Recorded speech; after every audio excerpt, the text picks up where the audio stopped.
ನಮಸ್ಕಾರ ಗೆಳೆಯರೆ, ಪಾಠಶಾಲೆ ಯೂಟ್ಯೂಬ್ ಚಾನಲ್ಗೆ ಸ್ವಾಗತ ಸುಸ್ವಾಗತ. ಈ ದಿನ ನಿಮ್ಮ answer to your comments ನೋಡ್ತೋಗೋಣ.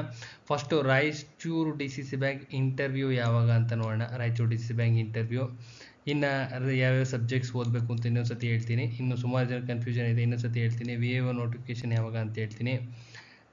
So printed material notes available ಇದೆ ಯಾವುದ್ಯಾವುದಕ್ಕೆ, ನಿಮ್ಮ ಶಿಮೂಲ್ಗೆ ಮತ್ತು ಗ್ರಾಹಕರ ಮಹಾಮಂಡಲ plus any DCC bank and any KMF. Any DCC bank, ಕರ್ನಾಟಕದಾದ್ಯಂತ ಇರತಕ್ಕಂಥ ಯಾವುದೇ DCC ಬ್ಯಾಂಕ್ಗೆ ನಿಮ್ಮ ನೋಟ್ಸು, ಅದ್ಭುತವಾಗಿರ್ತಕ್ಕಂಥ ನೋಟ್ಸ್ ಅವೈಲಬಲ್ ಇದೆ. KMF ಯಾವುದೇ ಕಾಲ ಆದ್ರೂ ಅವೈಲಬಲ್ ಇದೆ. ಅವಶ್ಯಕತೆ ಇದ್ದರೆ ತಗೊಂಡು ಹೋದ್ರಿ. ಇದೇ ಡಿಸ್ಕ್ರಿಪ್ಷನ್ ಬಾಕ್ಸಲ್ಲಿ ನಂಬರ್ ಆಫ್ ವಿಡಿಯೋಸ್ ಇದ್ದಾವೆ, ತುಂಬ ವಿಡಿಯೋಸ್ ಇದ್ದಾವೆ. ಎಲ್ಲ ವಿಡಿಯೋಸ್ನು ಚೆಕ್ ಮಾಡಿ. ಫಸ್ಟು ಎಲ್ಲ ವಿಡಿಯೋಸ್ನು ಅಚ್ಚುಕಟ್ಟಾಗಿ ಚೆಕ್ ಮಾಡ್ಕೊಳ್ಳಿ. ಯಾವ್ಯಾವ ಎಕ್ಸಾಮ್ಸಲ್ಲಿ ಎಷ್ಟೆಷ್ಟು ಕ್ವಶನ್ಸ್ ಬಂದಿದ್ದಾವೆ ನಮ್ಮ ನೋಟ್ಸಿಂದ ಅಂತ ಫುಲ್ಲು ಮಾಹಿತಿ ಇದೆ. ಅಚ್ಚುಕಟ್ಟಾಗಿ ನೋಡ್ಕೊಳ್ಳಿ. ನೋಡಿಕೊಂಡು ಯಾರಿಗಾರ ಅವಶ್ಯಕತೆ ಇದ್ದರೆ ತಗೊಂಡು ಓದ್ಕೊಳ್ಳಿ. ರೆಕಾರ್ಡೆಡ್ ಕ್ಲಾಸಸ್ಸು ಅವಶ್ಯಕತೆ ಇದ್ದರೆ ತೊಗೊಂಡು ಓದ್ಕೋಬೋದು. ಯಾರಿಗಾರ ರೆಕಾರ್ಡೆಡ್ ಕ್ಲಾಸಸ್ ಬೇಕಿದ್ರೆ ಅದು ಅವೈಲಬಲ್ ಇದೆ, ತಗೊಂಡು ನೋಡ್ಕೊಳ್ಳಿ. Cooperative, KMF, banking, 1959 act, 3000 question bank plus Kannada and constitution notes available ಇದೆ. ಯಾರಿಗಾರ ಅವಶ್ಯಕತೆ ಇದ್ದರೆ ಈ ನಂಬರ್ ಕಾಂಟ್ಯಾಕ್ಟ್ ಮಾಡಿ. ಶಿಮೂಲ್ ಎಕ್ಸಾಮು ಶಾರ್ಟ್ಲಿ ಇರುತ್ತೆ, ಗ್ರಾಹಕರ ಮಹಾಮಂಡಲ ಶಾರ್ಟ್ಲಿ ಇರುತ್ತೆ. ಕ್ಲಿಯರಾಗಿ ಹೇಳ್ತಾ ಇದ್ದೀನಿ, ಶಾರ್ಟ್ಲಿ ಇರುತ್ತೆ. ಅರ್ಥ ಆಗ್ತಿದೆಯಾ? ನೋಟಿಫಿಕೇಶನ್ ಮಾಡಿದ್ದಾರೆ ಅಂದರೆ ಎಕ್ಸಾಮ್ ಇದ್ದೇ ಇರುತ್ತೆ. ಅರ್ಥ ಆಗುತ್ತಲ್ಲ? ನೀವು ಬೇರೆ ಬೇರೆ ಸಬ್ಜೆಕ್ಟ್ಸ್ ಯಾವುದು ಓದ್ತಾ ಇಲ್ಲ. ಈ ಸಿಲೆಬಸ್ಸಲ್ಲೇ KPSCಗೆ ಪಾರ್ಶಿಯಲಿ ಕವರೇಜ್ ಆಗುತ್ತೆ ನೋಟ್ಸು. ಅರ್ಥ ಆಗ್ತಿದೆಯಲ್ಲ? KPSC ಸಿಲೆಬಸ್ ಇದೆಯಲ್ಲ, ಪಾರ್ಶಿಯಲಿ ಕವರೇಜ್ ಆಗುತ್ತೆ. ಅರ್ಥ ಆಗ್ತಿದೆ? ಬೇರೆ ಯಾವುದೋ ಅನ್ನೋನ್ ಸಿಲೆಬಸ್ ಏನು ಓದ್ತಾ ಇಲ್ಲ, ಅದಕ್ಕೋಸ್ಕರ ಕೂತ್ಕೊಂಡು ಓದ್ಕೊಳ್ಳಿ. ಇನ್ನು ರಾಯಚೂರು DCC ಬ್ಯಾಂಕ್ ಇಂಟರ್ವ್ಯೂ ಯಾವಾಗಿರುತ್ತೆ ಅಂತ ಹೇಳ್ತಾ ಇದ್ದಾರೆ. ಮೋಸ್ಟ್ ಪ್ರಾಬಬಿಲಿಟಿ 15 ದಿನಗಳ ಗ್ಯಾಪ್ ಇದೆ ಅಂತ ಅನ್ನಿಸ್ತಾ ಇದೆ. 15 ದಿನಗಳ ಗ್ಯಾಪ್. ಅರ್ಥ ಆಗ್ತಿದೆಯಲ್ಲ? ಇನ್ನೂ 15 ಡೇಸ್ ಗ್ಯಾಪ್ ಇದೆ ಅಂತ ಅನ್ನಿಸ್ತಾ ಇದೆ. ಒಂದು ಅಂದಾಜಿನ ಪ್ರಕಾರ ಹಳೆ ಟ್ರೆಂಡ್ ನೋಡಿದ್ರೆ, ಹಳೆ ಎಕ್ಸಾಮ್ಸ್ ಮುಗಿದು ಇಂಟರ್ವ್ಯೂ ಅನೌನ್ಸ್ ಮಾಡ್ತಾರಲ್ಲ, ಆ ಟ್ರೆಂಡ್ ನೋಡಿದ್ರೆ 15 ದಿನಗಳ ಗ್ಯಾಪ್ ಇದೆ ಅಂತ ಅನಿಸುತ್ತೆ. ಮೋಸ್ಟ್ ಪ್ರಾಬಬಿಲಿಟಿ ಇಂಟರ್ವ್ಯೂ ಲೆಟರ್ಸು ಮುಂದಿನ ವಾರದಲ್ಲಿ ಬರಬಹುದು. ಎಲ್ಲವೂ ಅಂದಾಜು. ಅರ್ಥ ಆಗ್ತಿದೆಯಲ್ಲ? ಸುಮಾರು ಜನ ಕೇಳಿರೋದಕ್ಕೆ, ಮೆಸೇಜ್ ಮಾಡಿರೋದಕ್ಕೆ ಆಗ್ತಾ ಇದ್ದೀವಿ. ಒಂದು ಅಂದಾಜಿನ ಮೇಲೆ ಸುಮಾರು 22 ವರ್ಷದ ಅನುಭವದ ಆಧಾರದಲ್ಲಿ ಹೇಳ್ತಾ ಇದ್ದೀನಿ. ಇದಿಷ್ಟು ಬಿಟ್ಟರೆ ಇನ್ಯಾವುದೇ ಇಲ್ಲ. ಅಂದಾಜಿನ ಮೇಲೆ ಮುಂದಿನ ವಾರದಲ್ಲಿ ಲೆಟರ್ಸು 1:5 ಯಾರ್ಯಾರು ಸೆಲೆಕ್ಷನ್ ಆಗಿದ್ದೀರಾ ಅವ್ರಿಗೆ ಮುಂದಿನ ವಾರದಲ್ಲಿ ಇಂಟರ್ವ್ಯೂ ಲೆಟರ್ಸು ಬರುವ ಸಾಧ್ಯತೆ ಇದೆ. ಮುಂದಿನ ವಾರದಲ್ಲಿ ಇಂಟರ್ವ್ಯೂಗೆ 15 ದಿನಗಳ ಗ್ಯಾಪ್ ಇದೆ ಅಂತ ಒಂದು ಅಂದಾಜು. 15 ಡೇಸ್ ಗ್ಯಾಪ್ ಇರುತ್ತೆ. ಅಚ್ಚುಕಟ್ಟಾಗಿ ಕೂತ್ಕೊಂಡು ಪ್ರಿಪೇರ್ ಆಗಿದೆ. ಅಲ್ಲಿಗೆ ಇದ್ರ ಕತೆ ಮುಗೀತು. ನೆಕ್ಸ್ಟು ಇಂಟರ್ವ್ಯೂಗೆ ಏನು ಸಬ್ಜೆಕ್ಟ್ ಹೋಗಬೇಕು ನೆಕ್ಸ್ಟ್ ಸ್ಲೈಡಲ್ಲಿದೆ, ಹೇಳ್ತೀನಿ. ಅರ್ಥ ಆಯ್ತಲ್ಲ? VAO notification first VAO notification shortly ಆಗುತ್ತೆ. VAO ನೋಟಿಫಿಕೇಷನ್ ಆಗುತ್ತೆ, ಶಾರ್ಟ್ಲಿ ಆಗುತ್ತೆ. ಕೂತ್ಕೊಂಡು ಓದ್ಕೊಳ್ರಿ, ಅಚ್ಚುಕಟ್ಟಾಗಿ ಪ್ರಿಪೇರ್ ಆಗಲಿ, ನೀಟಾಗಿ ಪ್ರಿಪ್ರೇಷನ್ ಆಗಲಿ. ಇನ್ನೇನು ನಾಳೆ ಆಗುತ್ತಾ, ನಾಡಿದ್ದಾಗುತ್ತಾ, ಆಚೆ ನಾಡಿದ್ದಾಗುತ್ತಾ ಮೆಸೇಜಸ್ ದಯವಿಟ್ಟು ಮಾಡಬೇಡಿ. ಅರ್ಥ ಆಗ್ತಿದೆಯಲ್ಲ? ಏಪ್ರಿಲ್ 9 ನಂತರ ಅರ್ಥ ಆಗ್ತಿದೆಯಲ್ಲ? ಕೋಡ್ ಆಫ್ ಕಂಡಕ್ಟ್ ಇದೆ. So code of conduct clear ಆಗಬೇಕದು. ಎಲೆಕ್ಷನ್ಸ್ ಇದಾವಲ್ಲ, ಬಾಗಲಕೋಟೆ ಅಂಡ್ ದಾವಣಗೆರೆದು, ಅದರ ಕೋಡ್ ಆಫ್ ಕಂಡಕ್ಟ್ ಕ್ಲಿಯರ್ ಆದ ತಕ್ಷಣ VAO ನೋಟಿಫಿಕೇಷನ್ನು ಆಗುತ್ತೆ. ಅರ್ಥ ಆಗ್ತಿದೆಯಲ್ಲ? PC PSI ಆಗ್ತವೆ. ಕೂತ್ಕೊಂಡು ಓದ್ಕೊಳ್ರಿ, ಅಚ್ಚುಕಟ್ಟಾಗಿ ಕೂತ್ಕೊಂಡು ಓದ್ಕೊಳ್ರಿ. 1 ಮಂತ್ ಲೇಟ್ ಆದರೂ ಸಹ ಓದೋದು ಅಷ್ಟಿರುತ್ತೆ. ಯಾರ್ಯಾರು ರೆಡಿ ಇದ್ದೀರಾ? ತಕ್ಷಣ ಯಾವಾಗ ನೋಟಿಫಿಕೇಷನ್ ಯಾವಾಗ ಮೆಸೇಜ್ ಮಾಡ್ತಿರಲ್ಲ, ಎಲ್ಲ ರೆಡಿ ಇದ್ದೀರಾ? ರೆಡಿ ಆದ್ರೂ 140 ಮಾರ್ಕ್ಸ್ ತೆಗಿಯೋಷ್ಟು ಕೆಪಬಿಲಿಟಿ ಇದೆಯಾ? ಇವೆಲ್ಲ ಚೆಕ್ ಮಾಡ್ಕೋಬೇಕು. VAO ಅಂತ ಕೇಳ್ತಿರಲ್ವಾ, 140 ಮಾರ್ಕ್ಸ್ವರೆಗೂ ತೆಗಿಯೋಷ್ಟು ಕೆಪಬಿಲಿಟಿ ಇದೆಯಾ? ಇವೆಲ್ಲವನ್ನು ಚೆಕ್ ಮಾಡಿಕೊಂಡು ನೋಟ್ಸ್ ಮಾಡಿ ಇಟ್ಕೊಳ್ಳಿ. ಅಚ್ಚುಕಟ್ಟಾಗಿ ನೋಟ್ಸು ಎಲ್ಲ ಥರದ ಪ್ರಿಪ್ರೇಷನ್ನು ಮಾಡಿ ಇಟ್ಕೊಳ್ಳಿ.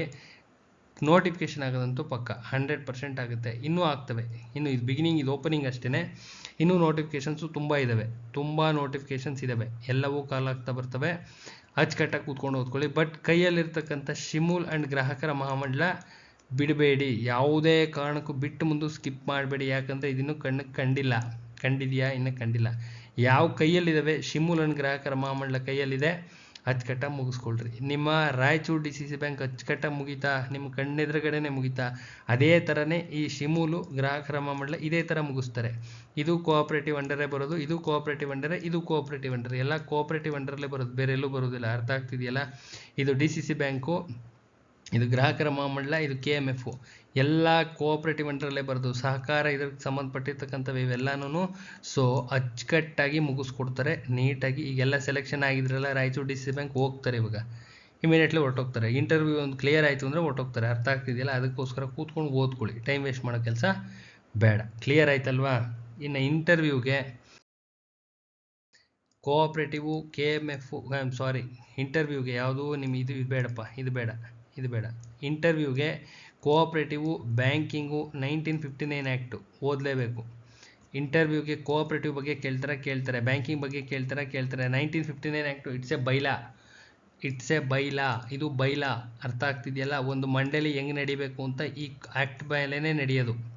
ಪ್ರಕರಣಗಳು ಬರ್ತಾವಲ್ಲ, ಪ್ರಕರಣಗಳು ಯಾರ್ಯಾರಿಗೆ ಏನೇನು ಅಥಾರಿಟೀಸ್ ಇದಾವೆ ಇದೆಲ್ಲವೂ ಪ್ರಕರಣದಲ್ಲಿ ಬರುತ್ತೆ. ಪ್ರಕರಣಗಳನ್ನು ಓದಲೇಬೇಕು. 1959 ಆ್ಯಕ್ಟ್ನ ಕಂಪಲ್ಸರಿ ಓದಲೇಬೇಕು, ಯಾರೇ ಆದರೂ ಓದಲೇಬೇಕು. ಅರ್ಥ ಆಗ್ತಿದೆಯಲ್ಲ? ಇನ್ನು ಸ್ಟ್ರಾಟಜಿಗೆ ಓದಬೇಕು, 100% ಓದಲೇಬೇಕು. ಇನ್ನು ಡಿಗ್ರಿ ಆ್ಯಂಡ್ ಪೋಸ್ಟ್ ಗ್ರ್ಯಾಜುಯೇಷನಲ್ಲಿ ಏನು ಸಬ್ಜೆಕ್ಟ್ ಇದ್ದಾವೆ ಆ ಸಬ್ಜೆಕ್ಟು ನಾಲೆಡ್ಜು, ಬೇಸಿಕ್ಸ್ ನಾಲೆಡ್ಜು ಇರಲೇಬೇಕು. ಇದಿಷ್ಟು ಬೇಸಿಕ್ಸು ಗೊತ್ತಿರಬೇಕು. ಅರ್ಥ ಆಗ್ತಿದೆಯಲ್ಲ? ನಮ್ಮಲ್ಲಿ ಕೋಆಪ್ರೇಟಿವು, KMF, banking 1959 act 3000 question bank ಇದೆ. 3000 ಕ್ವಶನ್ ಬ್ಯಾಂಕ್ ಸಾಲ್ವ್ ಮಾಡಿದ್ರೆ ಸಬ್ಜೆಕ್ಟ್ ಕಂಪ್ಲೀಟಾಗಿ ಫುಲ್ಲು ಹೋಲ್ಡಿಂಗ್ ಬಂದ್ಬಿಡುತ್ತೆ. ಅಂದರೆ ಸಬ್ಜೆಕ್ಟ್ ಗ್ರಿಪ್ ಬಂದ್ಬಿಡುತ್ತೆ, ಕಂಪ್ಲೀಟ್ ಗ್ರಿಪ್ ಬರುತ್ತೆ, ತುಂಬ ಅನುಕೂಲ ಆಗುತ್ತೆ. ಸ್ಟ್ರಾಟಜಿಗೆ ಕ್ಲಾಸಸ್ ನಡೀತಾ ಇದ್ದಾವೆ, ಯಾರಿಗಾರ ಬೇಕಿದ್ದರೆ ತೊಗೊಂಡು ಕ್ಲಿಯರ್ ಮಾಡಿಕೊಡ್ರಿ. ರೆಕಾರ್ಡೆಡ್ ಕ್ಲಾಸಸ್ ಅವೈಲಬಲ್ ಇದೆ, ಮೆಸೇಜ್ ಮಾಡಿರಿ. ಯಾರಿಗಾರ ಅವಶ್ಯಕತೆ ಇದ್ದರೆ ಮೆಸೇಜ್ ಮಾಡಿರಿ. ಸೊ ಇಂಟರ್ವ್ಯೂಗೆ cooperative, banking 1959 act, static GK plus degree subject ಇಷ್ಟು ಓದಬೇಕು. ನಮ್ಮಲ್ಲಿ cooperative, banking 1959 act 3000 question bank ಇದೆ. ಈ 3000 question bank cooperative, KMF, banking 1959 ಆ್ಯಕ್ಟ್ಗೆ ಸಂಬಂಧಿಸಿದ್ದು. ಇದು ಬಿಟ್ಟರೆ ಬೇರೆ ಇನ್ಯಾವುದಕ್ಕೂ ಅಲ್ಲ. 3000 ಕ್ವಶನ್ ಬ್ಯಾಂಕ್ ಓದಿದ್ರೆ ಈ 75 ಮಾರ್ಕ್ಸ್ ಕಂಪ್ಲೀಟ್ ಗ್ರಿಪ್ ಬರುತ್ತೆ. ಇಂಟರ್ವ್ಯೂಗೂ ಅಷ್ಟೇ, ಏನು ಕೇಳಿದ್ರು ಹೇಳ್ಬೋದು. ಅರ್ಥ ಆಗ್ತಿದೆಯಲ್ಲ? ಅವಶ್ಯಕತೆ ಇದ್ದರೆ ಇಂಟರ್ವ್ಯೂಗೆ ತೊಗೊಂಡು ಓದ್ಕೊಳ್ಳಿ. GK ಕ್ಲಾಸಸ್ಸು ಅವಶ್ಯಕತೆ ಇದ್ದರೆ ತೊಗೊಳ್ಳಿ, ನಿಮಗೆ ಬರುತ್ತೆ ಅಂದರೆ ಮಾಡ್ಕೊಳ್ಳಿ, ಸಮಸ್ಯೆ ಏನಿಲ್ಲ. ಇದು ಕೇಳ್ತಾರೆ. ಇನ್ನು ಡಿಗ್ರಿ ಮೇಲೆ ಪ್ಲಸ್ ಪೋಸ್ಟ್ ಗ್ರ್ಯಾಜುಯೇಷನ್ ಮೇಲೆ ಸಬ್ಜೆಕ್ಟ್ಸ್ ಏನು ಓದಿರ್ತೀರ, ಸ್ಪೆಷಲೈಸೇಷನ್ನು, ಅದರ ಮೇಲೆ ಕ್ವಶನ್ಸ್ ಬೀಳ್ತವೆ. ಇದಿಷ್ಟನ್ನು ಪ್ರಿಪೇರ್ ಆಗಿರಿ, ತಕ್ಷಣವೇ ಪ್ರಿಪೇರ್ ಆಗಿರಿ. ಟೈಮ್ ವೇಸ್ಟ್ ಮಾಡೋ ಕೆಲಸ ಬೇಡ. ಮೇ ಬಿ 15 ದಿನಗಳ ಅಂತರವಿದೆ ನಿಮ್ಮ ಯಾವುದಕ್ಕೆ ಇಂಟರ್ವ್ಯೂಗೂ ನಿಮಗೂ. ಇನ್ನೊಂದು 15 ದಿನ ಗ್ಯಾಪ್ ಇರ್ಬೋದು, ಮ್ಯಾಕ್ಸಿಮಮ್ ಅಂದರೆ ಇನ್ನೊಂದು 15 ದಿನಗಳ ಗ್ಯಾಪ್ ಇರ್ಬೋದು. ಒಂದು ಅಂದಾಜು ಅನ್ನೋ ವರ್ಡ್ ಯೂಸ್ ಮಾಡಿದ್ಮೇಲೆ ಇನ್ನೇನು ಮಾತಾಡೋಂಗಿಲ್ಲ, ಯಾರೂ ಏನೂ ಮಾತಾಡೋಂಗಿಲ್ಲ. ಅರ್ಥ ಆಗ್ತಿದೆಯಲ್ಲ? ಯಾರು ಒಂದು ಮಾತಾಡ್ಲಿಕ್ಕೆ ಬರೋದಿಲ್ಲ. ಅಂದಾಜಿನ ಮೇಲೆ ಹೇಳ್ತಾ ಇರೋದು, ಎಲ್ಲವೂ ಅಂದಾಜು ಅಷ್ಟೇ. ಪರ್ಟಿಕ್ಯುಲರ್ ಆಗಿ ಯಾರಿಗೂ ಹೇಳಲಿಕ್ಕೆ ಬರೋದಿಲ್ಲ. ಅಲ್ಲಿ ಡಿಪಾರ್ಟ್ಮೆಂಟ್ ಅವ್ರು ಬಿಟ್ಟರೆ ಯಾರಿಗೂ ಗೊತ್ತಿರೋದಿಲ್ಲ. ಕ್ಲಿಯರಾಗಿ ಹೇಳ್ತಾ ಇದ್ದೀನಿ. ಅನ್ವಾಂಟೆಡ್ ಮೆಸೇಜಸ್ಸು, ಕಾಲ್ಸು ದಯವಿಟ್ಟು ಬೇಡ. ಕೂತ್ಕೊಂಡು ಓದ್ಕೊಳ್ಳಿ. ಈಗ ರಾಯಚೂರು ಸೆಲೆಕ್ಷನ್ ಆಗಿ ಹೊರಟೆ ಹೋದ್ರು, ಇನ್ನೇನು ಎಂಡಿಂಗ್ ಸ್ಟೇಜಲ್ಲಿದ್ದಾರೆ. ಅರ್ಥ ಆಗ್ತಿದೆಯಲ್ಲ? ಇದೇ ಥರನೇ ಶಿಮೂಲು ಸೆಲೆಕ್ಷನ್ ಆಗಿ ಹೋಗ್ತಾರೆ, ಗ್ರಾಹಕರ ಮಂಡಳ ಸೆಲೆಕ್ಷನ್ ಆಗಿ ಹೋಗ್ತಾರೆ. ಮುಂದೆ ಕಾಲಾಗ ಒಂದೊಂದೇ ಮಾಡ್ಕೊಂಡು ಹೋಗ್ತಾ ಇರ್ತಾರೆ.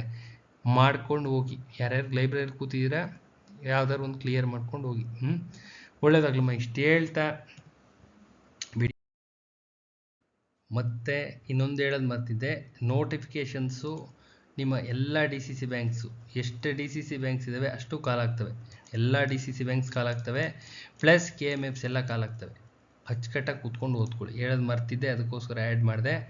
ಎಲ್ಲ DCC ಬ್ಯಾಂಕ್ಸ್, ಎಷ್ಟು DCC ಬ್ಯಾಂಕ್ಸ್ ಇದ್ದಾವೆ ಅಷ್ಟು DCC ಬ್ಯಾಂಕ್ಸ್ ಕಾಲ್ ಆಗ್ತವೆ. ಎಲ್ಲ ಒಂದೊಂದೇ ಕಾಲ್ ಮಾಡ್ತಾರೆ. ನಾಳೆನೇ ಆಗುತ್ತಾ, ನಾಡಿದ್ದೇ ಆಗುತ್ತಾ, ಮತ್ತೆ ಈ ಥರ ಕ್ವಶನ್ಸ್ ಬೇಡ.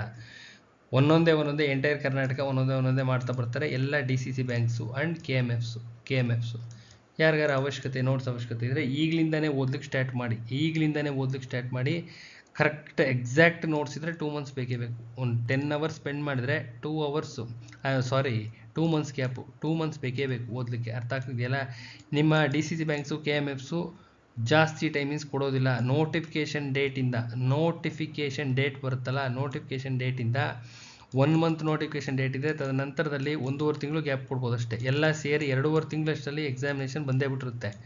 ಅರ್ಥ ಆಗುತ್ತಲ್ಲ? ಸೊ ಅದಕ್ಕೋಸ್ಕರ ಕಾಲ್ ಮಾಡೋ ಅಷ್ಟರಲ್ಲಿ ಅಚ್ಚುಕಟ್ಟಾಗಿ ಓದಿ ಪ್ರಿಪೇರ್ ಆಗಿ ಕೂತಿರಬೇಕು. ಕಾಲ್ ನೋಟಿಫಿಕೇಷನ್ ಕಾಣಿಸೋ ಅಷ್ಟರಲ್ಲಿ ಓದೋದು ಇನ್ನೇನು ಇಲ್ಲ ಅಂದಾಗ ಅವಾಗ ನಂಬರ್ ಆಫ್ ರಿವಿಷನ್ಸು, ಕಂಟಿನ್ಯೂಸ್ ರಿವಿಷನ್ಸು ಒಂದು 10 ಟೈಮ್ಸ್ ರಿವಿಷನ್ ಮಾಡ್ಕೊಂಡೋದ್ರೆ 150 to 160 ಸ್ಕೋರಿಂಗ್ ಆರಾಮ್ಸೆ ಆಗುತ್ತೆ. ಈಸಿಯಾಗಿ 150ಇಂದ 160 ಸ್ಕೋರ್ ಆಗುತ್ತೆ. ಆಲ್ಮೋಸ್ಟ್ ಟಾಪಲ್ಲಿ ಎಲ್ಲಿರ್ತೀರ? ಟಾಪ್ ಲಿಸ್ಟಲ್ಲಿದ್ದರೆ ಇಂಟರ್ವ್ಯೂ ಫೇಸ್ ಮಾಡ್ಕೊಳ್ಳೋದು ಸುಲಭ. ಟಾಪಲ್ಲಿ ಯಾರ್ಯಾರು ಇರ್ತೀರಾ ಇಂಟರ್ವ್ಯೂ ಫೇಸ್ ಮಾಡೋದು ತುಂಬ ಸುಲಭ ಆಗುತ್ತೆ. ಅರ್ಥ ಆಗ್ತಿದೆಯಲ್ಲ? ಒಳ್ಳೆ ಅಡ್ವಾಂಟೇಜ್ ಯಾವ್ಯಾವ ಕ್ಯಾಟಗರೀಸ್ ಇದ್ದಾವೆ ಯಾರು ಬಿಡಬೇಡ್ರಿ. ಅರ್ಥ ಆಗ್ತಿದೆಯಲ್ಲ? ಅಡ್ವಾಂಟೇಜ್ ಕ್ಯಾಟಗರೀಸ್ ಅಂದರೆ ಒಂದೊಂದು ಕ್ಯಾಟಗರಿ ಕಟ್ ಆಫ್ ಸ್ವಲ್ಪ ಕಮ್ಮಿ ನಿಲ್ಲುತ್ತೆ. ಅರ್ಥ ಆಗ್ತಿದೆಯಲ್ಲ? ಆ ಅಂತರ ಕ್ಯಾಟಗರಿಯವರು ಯಾವುದೇ ಕಾರಣಕ್ಕೂ ಬಿಡಬೇಡ್ರಮ್ಮ, ಮಾಡ್ಕೊಳ್ರಿ ಅಷ್ಟೇ, ಮಾಡ್ಕೋಬೇಕಷ್ಟೇ. ಎನಿ ಕಾಸ್ಟ್ ಒಂದು ಒಳ್ಳೆ ಜಾಬ್ ಮಾಡಿಕೊಂಡು ಸೆಟ್ರೇಟ್ ಆಗಿರಿ. ಅರ್ಥ ಆಗ್ತಿದೆಯಲ್ಲ? ಅಡ್ವಾಂಟೇಜ್ PDP ಇರ್ತಕ್ಕಂಥವ್ರು ಮಾಜಿ ಸೈನಿಕರು ಇರ್ತಕ್ಕಂಥವ್ರು ಕಡಿಮೆ ನಿಲ್ಲುತ್ತೆ ಕಟ್ ಆಫ್. ಮತ್ತು ಹ್ಯಾಂಡಿಕ್ಯಾಪ್, ಫಿಸಿಕಲಿ ಹ್ಯಾಂಡಿಕ್ಯಾಪ್ ಇರ್ತಕ್ಕಂಥವ್ರಿಗೆ ತುಂಬ ಕಡಿಮೆ ಕಟ್ ಆಫ್ ನಿಲ್ಲುತ್ತೆ. ಅಂಥವ್ರು ಯಾವುದೇ ಕಾರಣಕ್ಕೂ ಬಿಡಬೇಡ್ರಪ್ಪ, ಯಾವುದೇ ಕಾರಣ ಇರ್ಬೋದು ಬಿಡಬೇಡ್ರಿ. ನೋಟಿಫಿಕೇಷನ್ಗಳೇ ಇಲ್ಲ, ಸಿಕ್ಕಿದಾಗ ಯೂಸ್ ಮಾಡ್ಕೊಂಡು ಬಿಡ್ರಿ, ಯೂಸ್ ಮಾಡಿಕೊಂಡು ಕೆಲಸ ಮಾಡ್ಕೋಬೇಕು. ತುಂಬ ಕಡಿಮೆ ನಿಲ್ಲುತ್ತೆ ಕಟ್ ಆಫ್. ಎಲ್ಲಿಗೆ ನಿಲ್ಲುತ್ತೆ? ತುಂಬ ಕಡಿಮೆ ನಿಲ್ಲುತ್ತೆ. ನಿಮ್ಮ ರಾಯಚೂರು ಕಟ್ ಆಫ್ನ ಒಂದು ಸತಿ ನೋಡ್ರಿ ಕಟ್ ಆಫ್ ರೇಂಜ್ ಯಾವ್ಯಾವ ಕಡಿಮೆ ನಿಂತಿದ್ದೇವೆ ಅಂತ. 2A ಕಮ್ಮಿ ನಿಂತಿರುತ್ತೆ, 2B ಕಮ್ಮಿ ನಿಂತಿರುತ್ತೆ. ಇದರಲ್ಲಿ ಏನಾದ್ರು ಮಹಿಳೆಯರಿದ್ದರೆ ಕಮ್ಮಿ ನಿಂತಿರುತ್ತೆ, 2Bಲೂ ಮಹಿಳೆಯರಿದ್ದರೆ ಕಡಿಮೆ ನಿಂತಿರುತ್ತಮ್ಮ. ಅದು ಇರೋದು ಹೆಂಗೆ, ಟ್ರೆಂಡ್ ಇರೋದು ಹೆಂಗೆ, ಕಮ್ಮಿ ನಿಂತಿರುತ್ತೆ. ಸಿಕ್ಕಿದಾಗ ಯೂಸ್ ಮಾಡ್ಕೊಳ್ರಿ ಅಷ್ಟೇ. ಎನಿ ಕಾಸ್ಟ್ ಬಿಡಬೇಡ್ರಿ. ದಯವಿಟ್ಟು ಒಂದು ಒಳ್ಳೆ ಕೆಲಸ ಮಾಡಿಕೊಂಡು ಸೆಟ್ರಾಗಲಿ. ಈ ಶಿಮೂಲ್ ಇದೆಯಲ್ಲ ಚೆನ್ನಾಗಿದೆ, ತುಂಬ ಚೆನ್ನಾಗಿದೆ. ಗ್ರಾಹಕರ ಮಾಮೂಲೂ ಚೆನ್ನಾಗಿದೆ, ಕೂತ್ಕೊಳ್ಳಿ.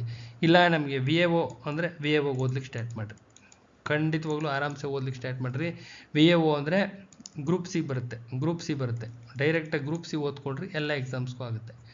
ಯಾವುದಾದ್ರೂ ಸರಿ ಓದ್ಕೊಂಡು ಒಂದು ಒಳ್ಳೆ ಕೆಲಸ ಮಾಡಿಕೊಡ್ರಿ. ಒಳ್ಳೆಯದಾಗಲಮ್ಮ.